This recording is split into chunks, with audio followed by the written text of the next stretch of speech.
Hello అందరికీ. మా అక్క ఇంట్లో బిర్యానీ చేసింది అండ్ పన్నీర్ కర్రీ చేసింది. ఎలా చేసిందో ఎలా ఉందో చూసేసేయండి.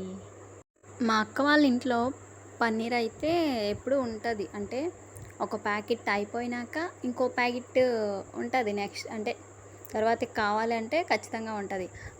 అప్పటికప్పుడు కావాలంటే దొరకదు కదా, అందుకే ఒకేసారి 2-3 తెచ్చేసుకొని డీప్ ఫ్రిడ్జ్లో పెట్టేసుకుంటారు. ఇగో ఇలా కావాల్సినప్పుడల్లా చేస్తూ ఉంటుంది మా అక్క. నేను మా అక్క వాళ్ళ ఇంటికి వెళ్ళాను. మా అక్క వాళ్ళు తెనాలిలో ఉంటారు, అక్కడికి వెళ్ళేటప్పుడు మా అక్క నా కోసం బిర్యానీ అండ్ పన్నీర్ కర్రీ చేసింది. చాలా బాగుంది. బాస్మతి రైస్ కదా, ఇంకా బాగుంటుంది. ఇప్పుడు ప్రాసెస్ చూసేద్దాం.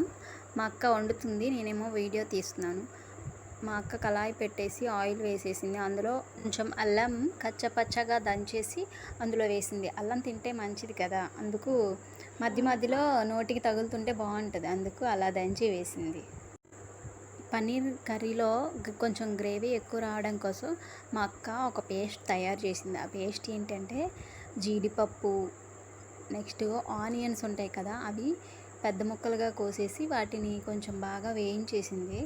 మరి బ్రౌన్ కలర్లో వచ్చేలా కాదు, నార్మల్గా వేగిపోయి పచ్చివాసన పోయింది అనేంత వరకు వేయించేసి వాటిని మిక్సీ పట్టింది. దాంట్లో ఇంకొంచెం ఏవైనా మసాలాలు లాంటివి ఏవో వేసింది. అలా ఆనియన్ వేయించుకొని దాన్ని మిక్సీ పట్టి వేస్తే కొంచెం గ్రేవీ అనేది, అంటే తినడానికి కొంచెం టేస్ట్ ఎక్కువగా ఉంటుంది, అందుకు అలా వేసింది. నెక్స్ట్ అందులో జీడిపప్పు కొన్ని ముందే నానబెట్టేసుకుంది, అవి కూడా అందులో వేసేసింది, మిక్సీ పట్టేసింది. ఎప్పుడైనా గ్రేవీ ఎక్కువ కావాలంటే జీడిపప్పు వేస్తుంది మా అక్క, ఇప్పుడు కూడా అలానే వేసింది. జీడిపప్పు వేసుకొని ఆనియన్స్ ఇలా నేను చెప్పిన విధంగా పేస్ట్ చేసుకోవటం వలన గ్రేవీ అనేది చాలా స్మూత్గా ఉన్నట్టు ఉంటుంది, చాలా సాఫ్ట్గా ఉంటుంది. మామూలుగా ఆనియన్స్ మిక్సీ పడితే చూడండి ఎలా ఉంటుందో, ముక్కలు ఉండిపోయినట్టుగా ఉంటుంది, కానీ ఇలా అయితే బాగుంటుంది. మా అక్క ఇంకా కారం, ఉప్పు, మసాలా, పసుపు అన్నీ వేసి కొంచెం ఆయిల్ పైకి తేలుతుంది చూడండి, అలా వచ్చే వరకు దాన్ని వేయించేసుకుంది. ధనియాల పౌడర్ ఇదంతా కూడా వేసేసుకుంది.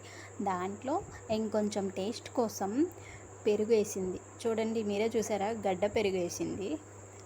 నార్మల్ పెరుగు అంటే కొంచెం లిక్విడ్లా ఉన్నది బాగోదు, అందుకు గడ్డ పెరుగు వేసింది. అది వేసుకోవటం వల్ల పన్నీర్ కర్రీకి ఇంకొంచెం టేస్ట్ వస్తుంది, అందుకు అలా వేసుకుంది. నెక్స్ట్ పన్నీర్ ముక్కలు కట్ చేసేసుకుంది కదా, అవి వేసేసుకుంటుంది. ఈ పన్నీర్ ముక్కలు కూడా కొంచెం సేపు అలా వేయించుకుంటే ఇప్పుడు ఈ మసాలా మొత్తం గ్రేవీ పేస్ట్ ఉంది కదా, ఆ పేస్ట్లో ఉన్న గ్రేవీ మసాలాలు ఇవన్నీ కలిపి ఆ ముక్కకి బాగా పడతాయి. కొంచెం సేపు బాగా వేయించుకుంటేనే అలాంటప్పుడే బాగా పడతాయి, అప్పుడే తినడానికి ముక్క కొంచెం టేస్ట్గా ఉంటుంది. లేకపోతే నార్మల్గా ఉన్నట్టుగా చప్పగా ఉంటుంది కదా, అందుకు ఇంకొంచెం సేపు ఇది కూడా కొంచెం ఆయిల్ పైకి తేలేటట్టుగా వేయించుకోవాలి. మా అక్క వాళ్ళ ఇంటికి వెళ్ళా కదా, అలా వెళ్ళేటప్పుడు మా అక్కేమో మా అక్క వాళ్ళ పాప కోసం తను స్కూల్కి వెళ్ళి వచ్చింది. ఈవినింగ్ స్నాక్స్ ఏమైనా కావాలి అని రోజుకొకటి చేసేది. ఒకరోజు మంచూరియా చేసింది, ఇంకో రోజు ఏమో నూడిల్స్ చేసింది, ఇంకో రోజు పాప్కార్న్ వేయించింది. అలా రోజుకొకటి చేసింది. ఇంకో రోజు ఏమో పునుకులు వేయించింది. స్కూల్కి పిల్లలు వెళ్తున్నారంటే వాళ్ళు సాయంత్రం వచ్చేసరికి వాళ్ళకి స్నాక్స్ లాంటివి పెట్టాలి. మా అక్క అయితే అది పాటించింది, రోజు ఏదో ఒకటి పెడుతూ ఉంటుంది. రాగానే ఇంకా తను కాళ్ళు చేతులు కడిగేసుకుంటుంది, మా అక్కేమో ఇంక రెడీ చేసేస్తుంది తినడానికి పెట్టడానికి.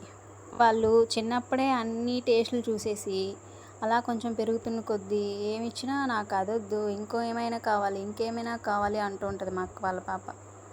ఇచ్చింది వద్దంటది, ఇంకేమైనా కావాలి అంటది. సరే కానీ మా కర్రీ అయితే అయిపోయింది. చూడండి ఎంత స్మూత్గా కనిపిస్తుంది ఆ గ్రేవీ అనేది. నెక్స్ట్ ఏమో బిర్యానీ చేసేసింది. బాస్మతి రైస్తో బిర్యానీ చేసింది. అందులో క్యారెట్ అండ్ పొటాటో వేసింది, అంతే. వెజిటేబుల్స్ ఇంకేం వేయలేదు. మీ పిల్లలు కూడా ఇలా ఉన్నారా అంటే, ఇప్పుడు మా అక్క వాళ్ళ పాప గురించి చెప్పా కదా, ఏమైనా తింటానంటది, కానీ ఇచ్చింది మాత్రం వద్దంటది, ఇంకేమైనా కావాలి అంటది. అలా మీ పిల్లలు ఎవరైనా ఉన్నారా? ఉంటే వెంటనే కామెంట్ చేసేసేయండి. మా పన్నీర్ కర్రీ బిర్యానీ వీడియో చూసి సబ్స్క్రైబ్ చేసుకోండి. Okay, bye bye.